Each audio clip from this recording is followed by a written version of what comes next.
Agad na naaresto ng pulisya sa bayan ng Nasipit, Agusan del Norte ang dalawang sospek na nagbayad umano ng peking pera sa isang tindahan.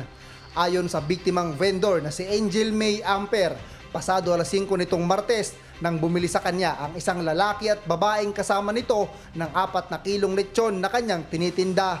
Matapos matanggap ang report ng biktima, ay nagsagawa agad ng checkpoint ang mga otoridad sa Nasipit dahilan ng agarang pagkaaresto ng mga sospek.